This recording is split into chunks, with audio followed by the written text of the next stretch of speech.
Hey everyone, Pete here, and today I want to do, it's not necessarily a tutorial, but it's just going over some tips and tricks, some stuff to help any anyone getting into Forge.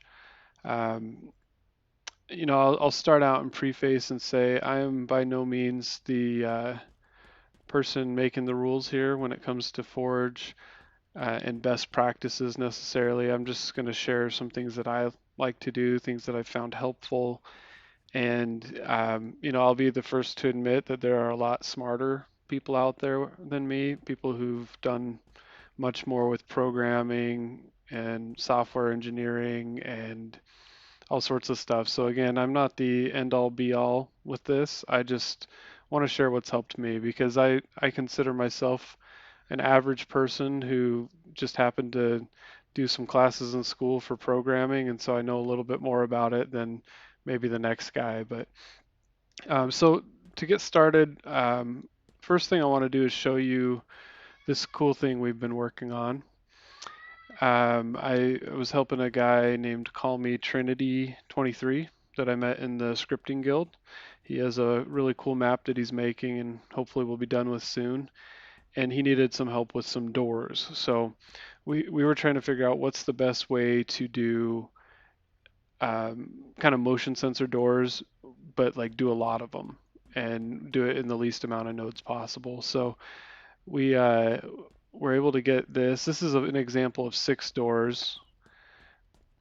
We made them into motion sensors, so when you walk past them, they open and then they shut. So ideally, you would walk in underneath it.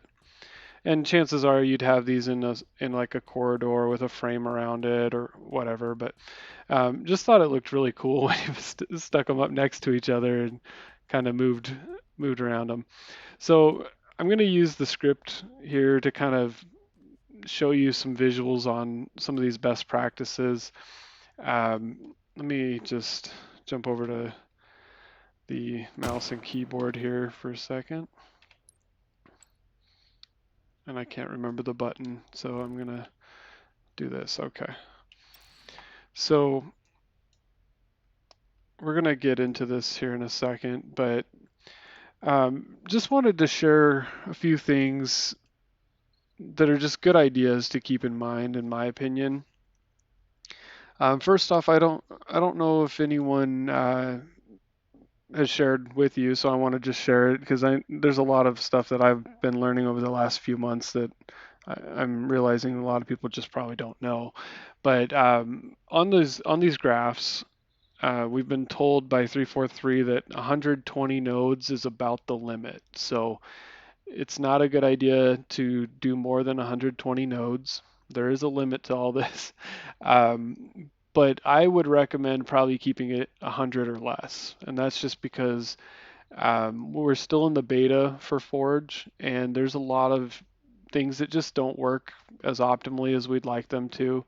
There's glitches that happen, and I'll talk a little bit more about that here in a minute. But keep it as as few as you can, and I'll talk about this a little more. But one of the good things to do is try and keep your scripts, get them to work, but then try and keep them as minimal nodes as possible. That's going to make it so you can use more scripts on your map. But it's also great for, when you share scripts and things like that, that it's as simple as possible to perform the task that you want to do. I know that's easy to say. It's not as easy in practice, but as you practice, you'll get better at it. So, um, let's see here. So, a couple things here on the script. So I'm just going to show you generally what's happening here. There's a couple things. The first thing is we have this on game start, and what this event is doing is it's actually going through our list of doors. So we have here on the left, these are all our doors, our 6 doors. We're using those doors for a lot of things, like for the area monitor. We're they're the thing that's actually moving, but they're also storing, each door is using object scoped variables and storing a lot of details that we need for each one. So you'll see that. But the other thing we're doing here is at the start of the game, we're going through each door. This is a list, and it's a little bit ugly right here, which actually we'll fix that here in a second. But um, you have this list, and it's going through each item in the list, and it's getting its position and saving it in an in a variable called start position on itself. So when I access the variable object scope variable using UNSC Spartan Door, it's going to have its position. UNSC Spartan Door 1 will have its own unique position. So it's important, and I'll show you why, but if you kind of think about our doors, let's back out here for a second. They're starting in a stationary position, and because I wanted to reduce nodes and make it as simple as possible, I'm basically just taking, when everything activates, we're taking the current door's position where it started at, and we're moving it up a certain number, and I'll show you that in a minute. And then when we walk out of that, these area monitors, if you're not familiar with it, these rings, these are called area monitors. Most objects, you can go into the boundaries in the properties here. You can change it to none or a square or box, cylinder. I was using cylinder because it just kind of hits all angles. And you can adjust them, the radius up and down, the top and the bottom. You can even turn it on to show so that when you're not even touching that object, it shows the radius that you can walk into. So it's pretty cool. Anyway, um, so this is moving up and then back to that stationary or that start position, and I'll show you where I use that here in a second. Um, so we're setting that position from the get-go. The next thing you have is each area monitor. So that little, white boundary that we set. This variable here is monitoring the boundary on each door. And then we have two events that are going to start.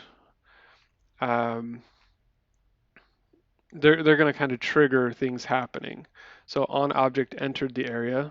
So we're an object as a player. We're walking into that area. It's going to do something when we walk in. On object exited is also the same thing, but you're walking out of the area.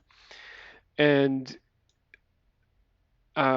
we have these custom events, and we're pushing information into these events. So that's what you have your identifier saying what event it is, door open and door close.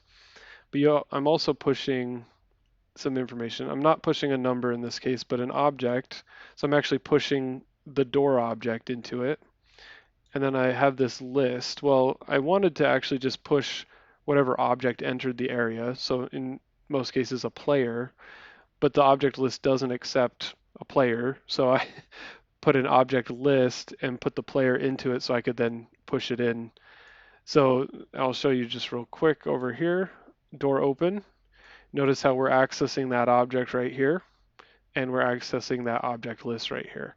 So um, the other things I'll say about this, part of the reason I'm pushing the player into this is because I want to do a check that is just like this one. I'm getting, is it a player? And if it is, go ahead and do stuff. The reason it's good to,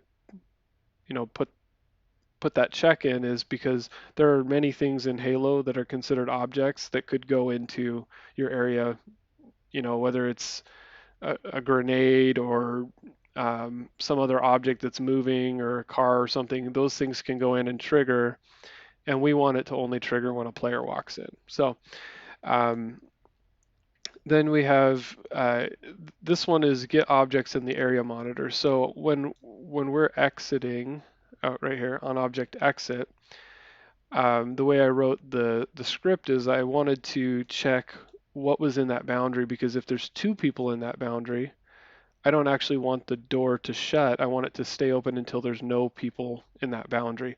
So I'm pushing, when someone exits, I'm getting what's in that area still, and we're pushing it in. And you can see down here that we have a lot of stuff going on, but we actually do a check to make sure that there's no players in there, and then we'll do the next rest of our things. So That's kind of the gist of getting started. All of these monitors are doing the exact same thing for the next door. And there might be a better way to do this. I just landed on this as probably the best way that I could figure out over the last couple of days. So, and then let's talk quickly about, first off, let me talk about our declarations, okay? So in programming, there are things called variables. A variable is basically something that you are setting to store information. It's variable because it can be changed in various different things. Um, in Halo, there's certain things we want to store in variables, and you see all these pink nodes. These are all related to variables. Your declarations are where you're saying at the beginning of the game, beginning of start, I want a variable that is a certain type. So in this case, a number, or this case, a Boolean, like true or false. In this case, vector3, which is our three coordinates. We want it to exist, essentially. You can't use these variables unless you've declared them and they exist at the beginning of the game. And so the point here with the variables that I was going to make is that, or sorry, these declarations, these declare nodes, it's a really good idea to keep these kind of all in the same place where you know where you can find them. You can come back if it makes it easy if you're accessing certain details, like this one, for example, our declare number variable. The number that I put in here, if you look over here, okay, I have this vector 3. There's a z coordinate. I could have just put the 11 right here, but I'm trying to simplify this so that if as I share it out as a prefab, I want to make it easy for someone who maybe doesn't know everything I know to come in here, and I'll probably put a little note here in an identifier, but I want them to be able to find this number and be able to update it if they want to change the height that it's going to. Right now, 11 is the height of the door, but I want to be able to let someone maybe make it 50, and so if they just plug it in that 50 right here by changing it, I'm not going to change it, but it's going to automatically update down here in the script where maybe this looks confusing. It might look confusing to you right now until we kind of go over what's happening. And so a best practice is, put your declarations kind of in one area, or at least Pete's best practice. But also think about if there's something that is a setting that might need to be changed. If someone wants to tweak this script slightly to do something else, it's a good idea to have that setting kind of all in one place. And some of the scripts I've done, I'll actually have the ones that aren't really settings. They're just things that need to be stored kind of off to the side, and I'll have the settings all in one place where it's pretty obvious if you need to change something that you're going to change it in that section. So the other thing I wanted to point out is on this declare number variable, okay, I scoped it as local. I've covered scopes in another tutorial video I did, but just to touch on it here, you have global, which means that like if I declare this number as global, it means other script brains can use raise height and access that 11 within it. Object scope is essentially every dynamic object in the game has access to this scope and can save its own unique information to itself essentially. Local is it's a variable that you can access only in this script brain. So one of the things that I think is a best practice to just be consider is, am I going to need to access this number in any other script brain? If yes, make it global. There's certain cases where you'd use object scope, so that's important to do, but um, it's a little more complex on why you'd use object scope. So a good example of that is if you have certain things that are happening differently for each player, you may want to save that information on object scope and have the actual object. So if you look at some of these nodes, okay, this one I have it object scoped. I have to plug an object in there to say which object is this variable kind of tied to. and in this case, it's the door. So I have a lot of variables tied to that door, and as long as I can link up to that door, I can access those variables. Um, and then the point I'm making here is it's actually a good idea for things that don't need to be used in other scripts. Like in this case, this raise height only needs to be used for these global event, or yeah, I think it's both of these. No, it's actually just this one. So this global event, okay? This event can be accessed outside of this graph, but I don't necessarily need this variable itself to be accessed outside the graph because if anything's using door open, they can just use that event. And so it's good to have local because it number one keeps you from ever having something else that's called raise height and the game confusing which one you mean. But it's also kind of good to just keep things tidy where we don't want something going outside the script brain that we're in unless we really want it to. So just a interesting thing to keep in mind there. Let's see here. What else? So I guess now is probably a good time to, well, let me go through the rest of what's going on here because I want to talk a little bit about how you kind of keep your or how you make your scripts in like the way that the flow is and how it looks. Um, but let me just show you. So you'll notice in my scripts, I've kind of found a style that works for me. This is not the correct style necessarily, it's a style. But you'll notice that I like to put the event here on the left, and then, typically they're diamond pins. I like to have anything that's going to be a diamond pin. It's like the flow of the script stay kind of at that same height and kind of flow from left to right. So you notice how I moved all these up to be kind of at that same height. That helps me keep my flow going. Okay. All these other things are things that these nodes that are actually doing actions are accessing. And so these I kind of keep below in a kind of flat line. Um, just to kind of keep things tidy. And you'll also notice that, like in this case, this branch, the pin's coming off the left side, so most of the pins will come off the left side for something that it's accessing. But you'll notice that I put that kind of down below the one to the left of it, and that just keeps the pin things from being a little bit cleaner.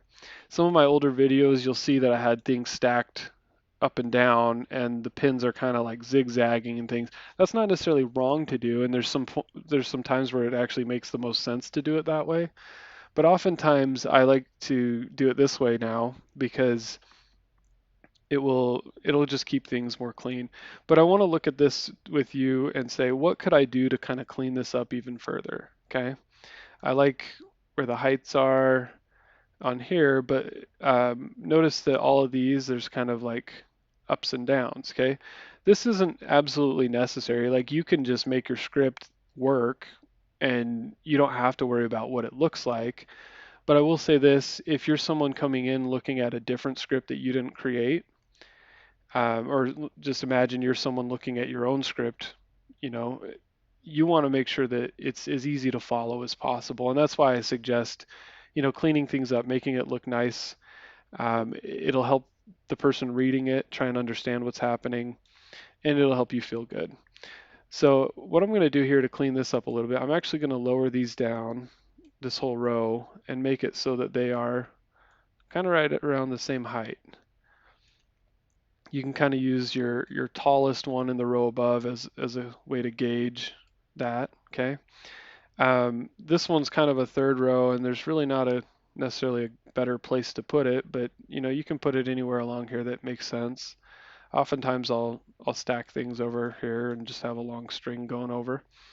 The other thing you can do, and I tend to do it off of the right side because some of these are random sizes and things, is you can kind of scoot these a little bit this way so that this one we can kind of line up the right side of the one above it. Again, not 100% required, Just something to kind of make things look nice, keep things clean. And I promise you, if someone pulls open a prefab that you've made and they see that it looks clean, they're gonna kind of do a sigh of relief, like, okay, whew, I can probably follow this and figure out what's going on.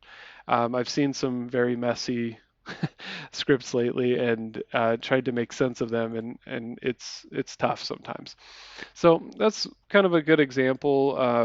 Another thing I'll mention on this, there's an example here. So sometimes you will run into where you kind of have to go um, two different paths in a way. So this for each, for example, it's kind of hard to see with all these lines on it, but you have on completion, which is going up here, but when you're executing per player that it's looping through, you have kind of this different branch that goes off, and it's going to do everything in that branch however many times you're listed, or for every item in your list that's coming out right here, I guess. But really the true flow is up here. And so you'll notice I like to set these down just a little bit. Um, and if it's like a long chain of events, sometimes I will just kind of move everything over here over. Like, let's say we had another node coming off this set Boolean variable. You might just move it over and kind of keep these all at the same height and, plug in what you need right there. So just for the sake of time, I'm not going to clean this up further, but I just wanted to kind of give you an idea of the way I do it. And if it works for you, great. If you have a better way, I want to know it. And if you just don't care, then I guess skip through this part of the video. Um, but let's just explain what's happening for the doors, just because we're halfway there already.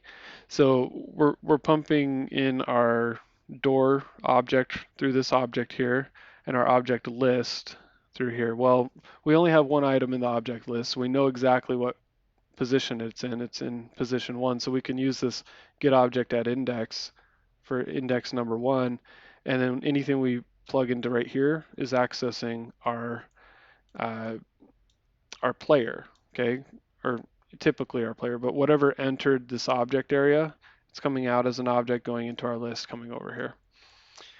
Um, we also have this get vector 3 variable, okay. This is our start position, which we have up here. It's nothing right now. Initially it's nothing, but at the beginning of the game, you remember we actually we got the object's position where it's currently sitting in the map, and we plugged in the coordinates into that variable. So right here, when we access it and we're plugging the object into that specific door, we're going to get that specific door's start position.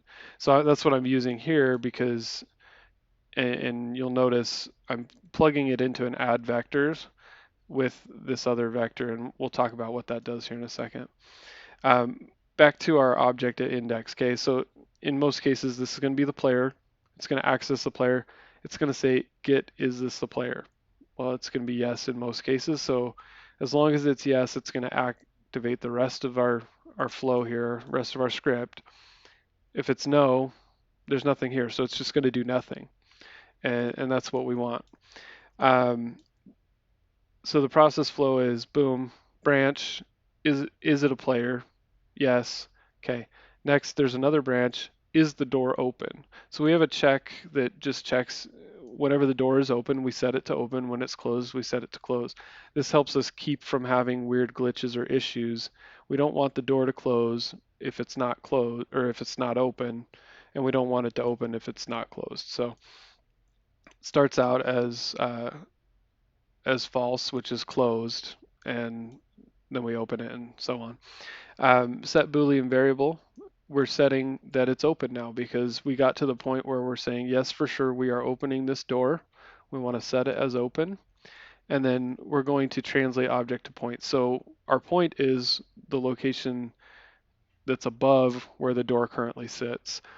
And that's what we're doing with adding vectors, okay? So we have this vector 3, which adds left and right, or if you're looking down at a line graph, you have the x and y coordinates. We don't want to add anything to those because we don't want to move the door any direction. We just want it to go straight up, which is our z coordinate. So adding to z takes it up, deducting from z takes it down. And our number here in this case is going back to our variable up here. It's 11. Um, if we want it to be 30, we just change our variable up there. And when we get that variable, it's going to plug 30 in and so on. Um, and our duration is 0.1 seconds, so it's pretty fast. Um, so that's what happens when the door opens. That's how we got the door opened. And the cool thing was because we had already set the position here, we didn't have to do, or we don't actually have to do complex math to get it back down to the starting point because we already have that saved. So what's cool down here, and when we close it, we literally just have a starting point and we just set it back to that. So for door closing, it's a little more complex because, like I said, we're checking for that player to see, is there more than one player? And if there is, we don't want it to shut. So the way I did that is first I have this, you can't really read it, but it's called is occupied, okay? And it starts out as false. Even when the game starts, it's false, okay? The reason we're setting it false here is we're going to go through each object that was in that area monitor when someone left. Remember how we got objects in area monitor, we pumped them in through this object list. So that's what's coming out here. We're plugging it into this for each loop. We're getting those objects, going through each one. And what we're doing is for every object, we're just checking, is it a player? It's a for each player loop. So if that list going in has no players, it's going to do nothing. If it has any players, for every player that's in there, it's going to set is occupied to true. And that's what we want because now we know how many, or we don't know how many players are in there. We just know that there is a player, and so we don't want to shut the door. Um, then when it's completed, we're going to come up here. We're going to just say, we're going to check, is it occupied? Well, if this set true at all, then it's going to say true and do nothing. But if it never said true because there's no one in that area monitor, then it'll say false, and we're going to go the false route. Then we're just checking again, is it open? If it's open, we're going to do something. If it's not open, we're not going to do anything. And then we're setting is open to false. So now we're at the point again where we're we're we're committing that this door is going to close. So we're setting the door to close, and then we're translating it to the point, which again just moves it in a straight line, and it's going back to our start position. So um, anyway, that's kind of the script here. I have a couple other things I wanted to kind of talk about, and the script gives a good example of it because you can see here this section, okay? This is all the same stuff. These nodes right here are all exactly the same as these nodes here. These nodes here, we're duplicating things. And normally when I run into this, the first thing I say to myself is, okay, we don't want to be putting nodes for the same thing many times because that just makes your node graph bigger. It's going to tax the system a little more. And also it's kind of tedious to add all those nodes. And why is it tedious? Well, because I don't copy any nodes and I don't duplicate any nodes and I try not to do any sort of copying at all because right now we're in the Forge beta and it seems that when you do copying, it starts causing glitches and things. There's glitches that make imaginary brains show up that don't exist. You'll go into a brain that you think has certain nodes and it'll have a different brain's nodes in it. Um, Things that where the graph just won't even work because there's a node graph that doesn't exist actually impacting your graph. So there's things that can happen like that. And the more I've noticed, the more that I do copying, the more that I do duplicating, that those things happen more often. So I don't personally duplicate or copy. I set every node by itself. I type in every identifier by itself. And so first off, it gets tedious when you're doing all these duplications. But in this case, the duplication is actually necessary because I can't access this area monitor for this object inside a custom event. I have to do it out here, and I needed these things to kind of plug in to get my custom events going. So I had to duplicate it. But I would say one of the best practices you can have is don't duplicate something if you don't need, or don't duplicate it if you don't need to, because if you can write an event that does it one time, and when you plug, if you write it in a way that no matter what goes into it, it's going to do the same thing for that information, um, then you, like, you think about it, this right here is written in a way where it doesn't matter which door it is. We when we get to this point and it calls the open door section, it's going to do the right thing no matter what location that door is in, no matter what size the door itself is. It just works for it, and that's what you want to get to when you're doing scripting. You say, how can I write this in a way where it'll work for 10 doors that I need to open? Because if you set it up for just one door and it's very unique to that door, um, then you're going to have to duplicate your script over and over and over. So again, that's one of those things that's easy to say. It's a little more difficult to do in practice, but as you work at it, um, you'll figure it out. And one thing I often do is I write the script to get what I want to do done immediately. I want to just make sure that it works, that it's possible. And then from there, I'll say, okay, how can I change some of these things to make it work for more than one object? Like if I had a whole list of objects and I wanted it to do the same thing for all of those objects, how can I tweak this to make it work that way? So one other thing I'll mention on the glitches that can happen. Um, One of the ones that I avoid like a plague is when I create a node and I put an identifier into it, don't go back in and change that identifier. It almost always for me will cause glitches like immediately. And so if let's say I wrote it wrong, like door open, I accidentally wrote door opened, so it wasn't going to be the same as its counterpart. I'll just delete that node, make a new node, type it in correctly. So that's just how things are right now here in the beta. It might change in the future. I hope it changes in the future, but just something to be aware of. Um, okay, so what else did I want to cover? So one other best practice. I don't have an example of it here, but I'll kind of show you how it could work. So sometimes you have your kind of your flow of your script. It's going left to right. But what happens if you need a branch?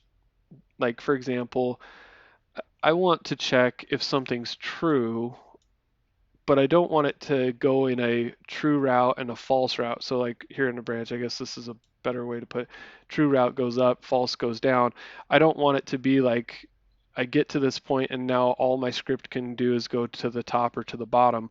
I want to have it do something for either one of those, but I want my script to keep going differently. That's not necessarily one of these true or false routes. Hopefully that makes sense. But that's where our handy little node here in logic, which is called for n iterations, comes in handy, okay? Because what this is intended for is you can say I want something to happen 10 times, and you can plug in a 10 right here in iterations, and then what it's going to do is whatever you put from this line, it's going to do it 10 times. As soon as it's done doing it the first time, it'll do it a second time, third time, so on. That's super handy if in the middle of your script you say, okay, I really need to know, like you make a branch, okay, we'll just kind of do an imaginary one here, but let's say I need to check something that's true or false, and then based on that, I need to set a variable. So we'll use this as an example, a number, okay? So we'll say if something's true, it needs to be 30, and then if something's false, it needs to be 20, okay? This will come up at times, and it doesn't seem like there's an easy way to do it, but this for n iterations is super helpful because you can just put a single iteration in, okay? So we want this to happen one time. We were able to break free from our standard flow, and we just do execute the branch one time. We'll check our little status. I'm not going to go in and put it, but if it's true, we're going to set that value to 30. If it's false, we're going to set it to 20. And then what we would do, so like I'm not going to connect everything, but we'll just imagine that it's up here. I oftentimes will like to have it kind of split down here. So I'll have it, oh,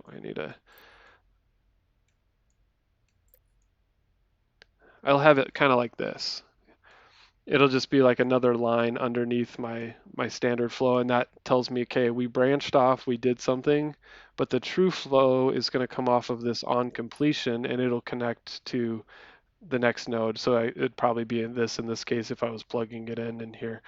But super super handy, and I didn't actually know this until like maybe 2 weeks ago, and I've been doing Forge since the leaked build for I guess maybe three or 4 months now. So I'm learning new things all the time. As I learn them, I'm going to try and share it with you all so that you can kind of be better and have have the good information. So that's super cool. Uh, I think I already talked about that. As soon as you get a script that works, you start looking at it, trimming it down, things like that. So Um, but yeah, I think that's probably a good stopping point of going over best practices. Um, just hope you guys learned a lot in this. Hopefully what I'm sharing out is helping you. And then if you have questions about maybe a best way to do certain thing, like feel free to ask me. I have been pretty busy lately. I've been working with like 4 or 5 different people on various different scripts, and I have some of my own scripts. So I don't know how much I'm going to be just jumping in with random people right now, but maybe in a week or two when I've closed out some of those scripts, like if someone has a question, I'll just like make it for them or jump in a game with you because I want to help you all as well. I think some of the maps I've seen from people who are watching my videos have just been amazing. And they say, hey, could you help me with this script? And it's like the coolest idea I've ever heard of. And I'm like, yeah, let's do that. So yeah, don't feel shy when it comes to the comments. If you want to tell me what you're working on, if you want to ask questions, like again, I'm really enjoying it. I love Forge and the scripting part of it especially. So I want to see the cool stuff you guys are doing too. So I'll go ahead and end it there. If you stuck around this long, appreciate it. And as always, hope you have a wonderful day and take care.